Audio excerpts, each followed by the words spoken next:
Hold on, sunshine. Where do you think this is? Brands Hatch?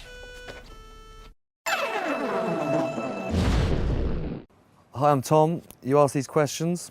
Here are the answers. Start with, are we country? Asked on the BB website, why did you go into the house in the first place? You must have known that boredom was part of the BB experience. I don't think anyone quite can predict how actually boring it is without any tasks.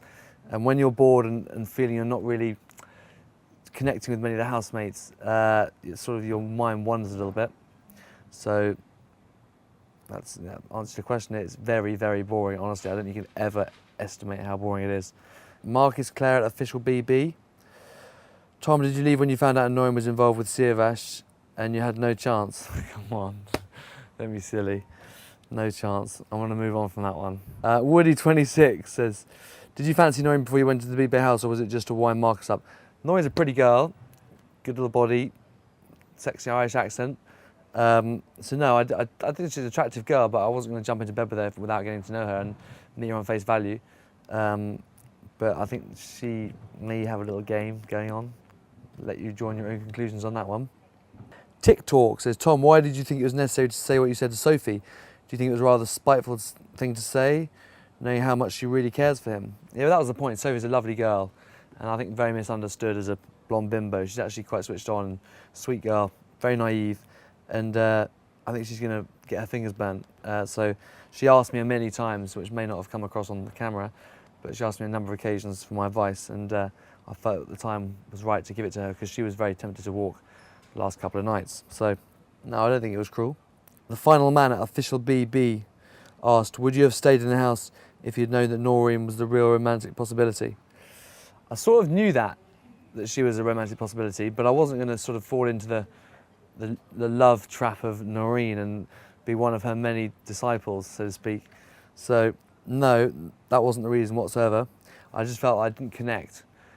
There wasn't anyone I wanted to develop any relationships with, really. For 6 weeks is a long time to just think, okay, talking to people for the sake of talking, you just sort of switch off, and well, I do anyway. So no, it wasn't anything to do with Noreen. Disney Kim at Official BB said, Tom, why did you let Marcus beat you in the arm wrestle? Were you scared of his strength and power? Come on, that's a silly question as well, isn't it? I don't even need to answer that. I was under the impression that I had to throw the arm wrestle in order for us to win the task. So I was taking one for the team, so to speak. But obviously backfired, and I won't live it down, trust me. Jamie Smith wants to know, did you watch the show before you went in? And if so, are any of the housemates different from what you expected? Well, I actually was away on holiday when the show started, and came back and I did watch some of the show more lately when I was just about to go in. But I mean, in answer to your question, Freddie is quite hard work in the house. You don't sort of he's got a lot of quite annoying little traits which you don't pick up maybe on the TV so much, and he comes across much sort of nice on TV as opposed to he's quite strange in the house, and you tend to glaze over when you get into a conversation with him, which is why I can understand the housemates initially were a little bit like, get Freddie out. But he's a nice guy, and he's one of the only really 100% genuine people in there. So I hope that answers your question.